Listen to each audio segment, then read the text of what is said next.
Hello everyone and welcome back to AJX Extra where it's been a while but I wanted to start doing videos again. And today we are going to be ranking the Pandora's box games. Now I had this idea when I first got announced as, first time I've played the Pandora's box games, what would my opinion be? But then I won it. So technically this is from the perspective of a first time player and someone that's won 100% of the time. So, that's pretty cool. But we start with Trials of Fire, which was the first game, which was pretty okay. It's complicated to understand. A lot of the different mini-game, well, they're technically mini-games, right? But because of how Trials of Fire is, it is just so stressful. I don't think... Obviously, it was the first game, and it really got Kaylin, who was the only person on our team who had played before, just fully stressed straight away. And then I think that then landed on all of us as well. So, yeah, it was an extremely stressful game. I was not ready for it, to be honest, to be first. But in terms of actual gameplay, it's pretty cool. I'm never that sure about games that sort of have multiple games in them. But as like the first game of PB, like actually getting me used to the stress that is PB, I guess it did that perfectly. So yeah, it's a very PB type game. Because it is just the incredible stress. I think I'm going to put it probably... I'm trying to think of all-time, games. I think I'll probably put it in B. Because I did enjoy it. But it is just so stressful. And not easy access for someone like myself, I guess. The next game was... it was Minor Mania. Which I had in order. I loved Minor Mania. On the complete flip side, I love these types of games where it's like, basically fill in the zone, group PvP, you're facing each team one by one. I love these types of games. And Minor Mania is an interesting one. I think they've done a good job of actually putting the concept in. And, it was different to a lot of the other ones. A lot of the other ones have a capture point you're meant to get. So the fact that you are getting diamonds and it's only a limited amount, you can't get infinite. That's not possible. But so you're all fighting for an equal amount of diamonds. You got basically different kits and different roles to fill out. Like I was the protector of my team. I had the PvP kit. Whereas the others all had miners, and then FaZe Ray would swap. I think it's a really, really good game. Really loved it. And I honestly think, in terms of these games, they're all really good. Basically, they're all versions of BattleBox, but not really. But I think this one's S. I genuinely do think that. I'd put it up there with like the other one is I love BattleBox. I love playing it on MCC Island, and I love this one as well. So I'd put it in S tier. I think that's a good shout. Onwards we go though. We had a few rounds of this. I did pretty well. Oh, we had Jumping Mad next. Jumping Mad is a parkour game. I think that's the most I can say. It is hard. These levels were all difficult. As they should be. I did the first few as hards, and then I mostly did mediums. And I think there's at some point where I come up to 10 where I try and do hard again, because I think it's 11, because basically the difficulty goes back down as you go on to the next spot. That being said, it is very all events basically have this type of game. The fact that you have the hard, medium, and easy is nice. I guess a little bit more I guess hard it's just point stuff, right? Then it just becomes a thing about points and the fact that, you know, is medium actually worth the amount of points you put into it.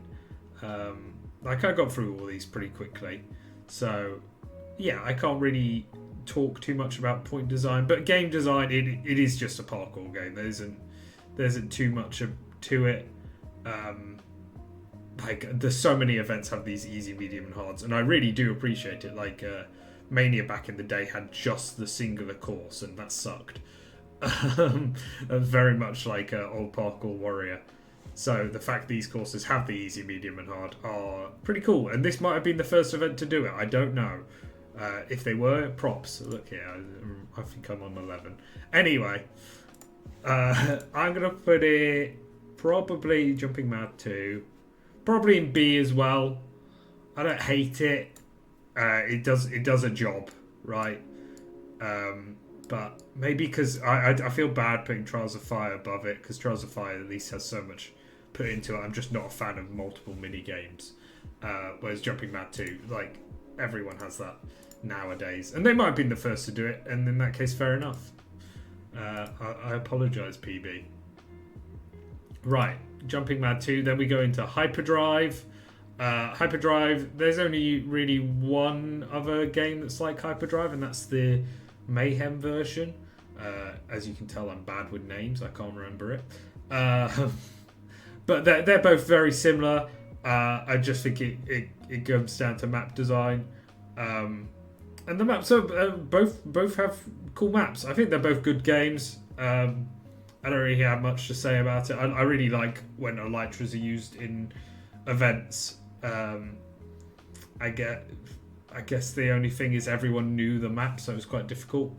But then, you know, building these huge maps is quite difficult beyond that. But yeah, I really love elytra games, so I'm going to put it up there. I'm going to put it probably in A. It does, you know, it and Mayhem do the exact same thing, and I think they're pretty cool for it. Let's go on to... This is still Hyperdrive. I did have the worst last level. This is Temple Lockout. Temple Lockout is confusing, right? Because it is basically... And I definitely die here or something happens. It is basically PvP, but you want to keep an area, and then you lose that area. And it is extremely difficult to like be tactical and to do the right thing on this game, and stressful. And there you go. I'm trying to kill Toph. So I'm not like a huge fan of these, of this, just because it's confusing. But I do want to give merit where merit due. In terms of game design, and obviously in terms of game design, sometimes it comes down to luck of people just following you and taking your stuff, or you know, you do the wrong thing.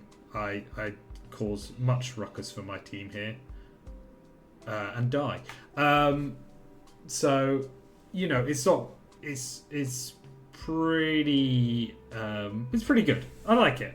I just didn't enjoy it at the time of playing it, so I don't want to like fully. I put it in B, but I do think it's a good game. I think it's a good game, so it's going to go up in A.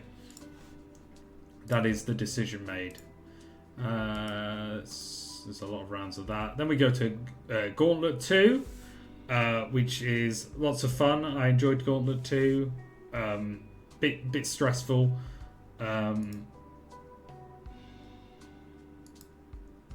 Some of the games are like I like the fact that a lot of them are like spleef types, but then there's this one which comes out of nowhere and is like, oh, okay, so you have to copy the build, which I'm not sure. And as I said before, I'm never that sure of multiple games. I think stuff like Sheer Mayhem, really good game, but I understand why they put all these games like in together. I think that's a nice idea. This one was pretty good for a Disco Fever game. Granted, it's probably because I did well in it. As I said, I'm not sure on that one. The Icebreakers one, pretty okay. This one I really like. I did pretty solidly on, and then I ended up dying, but it was my own fault, so I don't really feel bad about it. Yeah, see, just don't jump into that hole and you'll be fine. But yeah, so I like the games. I think I appreciate them all being separate games as well. That's the same as Trials of Fire, to be fair, but I think this is a lot more less stressful and fun, even from like this colouring scheme. It's a lot more fun. So I'm going to put it in A as well. This is the order. I am fully ordering it. Then we go on to Chalice Chase. Now, I'm not very good at parkour, and I was put with Kaylin, who is probably one of the best parkour people there is out there. And Kaylin was like, okay, you're with me. And so a lot of the tactic is apparently you just have to punch people away and make sure that your teammate doesn't get caught. The issue is Kaylin's so much better at parkour than me that means that like he gets miles away. Of course he gets miles away from me because he's just... They look at him. He's doing it without even trying. So a lot of my job was just keeping like Don Fortnite and No Name off him and just for each round. And sometimes I couldn't do that, and then I wouldn't be there for like... You're meant to get people off them and then be right there to take it if they take them. So for example, here if Sam Don Fortnite gets it, then I have to be there to punch him straight after he's got it. Or like here, there you go. I do that pretty solidly there, but sometimes I couldn't because I was punching too far away. So it's a lot to take in. It's a difficult game to understand. That being said, I think it is like just the ultimate. It's just so good of a movement game. Like I think the other one I can think of is Parkour Tag, which is of course incredibly good. But I just think this is better, right? This in terms of games design, in terms of fun, is awesome. It's extremely good. So therefore, it is going up in S, and it's probably my favourite game of the event, just because I understand. Obviously, I had more fun in Miners Mania, but I just understand that this is a really good game. Even if I can't do well in it, sometimes you just go, okay, yeah, this is a game. This is the game. Then we get to Sky High, which I enjoyed. I think it's a cool concept. It is just, you know, the typical type of Sky Wars-esque game. But the whole damage idea is pretty cool. If you didn't know, Pandora's Box has like, you do damage, then you if you do a certain amount of damage, you get the points for that amount of damage you've done. You don't just need to get the kill, which is cool, and added a whole new definition to this game. The maps were pretty good. I don't really have any complaints about it. I do think the lower half of the map was better, but my team didn't do it too often. And it's a lot of chaos. It's a lot of fun, because especially because it was the final game. Because we want to push everyone and we want to fight everyone, and so yeah, that was a lot of good times. I'm not sure entirely where I'm going to put it. I think all these games sort of are pretty good from event to event. I like Manias because it's kit PvP.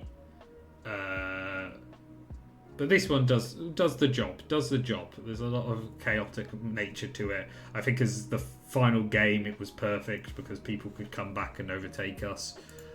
So I'm going to put it up probably in A. So there's it's pretty solid. I don't think any of them are D, and none of them are bad. Not that D's bad. I didn't put E and F because like who cares? But they were all good. That being said, I did want to quickly touch on the finale game. I think, and look, my team wins this, so of course I'm going to think it's good. I really think this is a good idea. Obviously, it's better for FPS shooters, but at the same time, it's still a good game. It's still a good finale. I really think it gets the idea of the event, because Pandora's Box is competitive, right? So a finale being a competitive shootout is a good idea. And it's probably, apart from, I think Dodgeball's probably the best finale there is, and you can't touch on that. But apart from that, I think this is probably my number 2 in terms of events. I don't think I've come across an event that is this well thought out in terms of finale games. It would definitely go in S tier if I had the little bubble for it, because it was great. It was a lot of fun, and it probably helped by the fact we won. But yeah, that's it. Make sure to subscribe to the channel. Look down here, you can subscribe. It doesn't say analytics and edit videos, it says subscribe. And thank you very much for watching. Peace!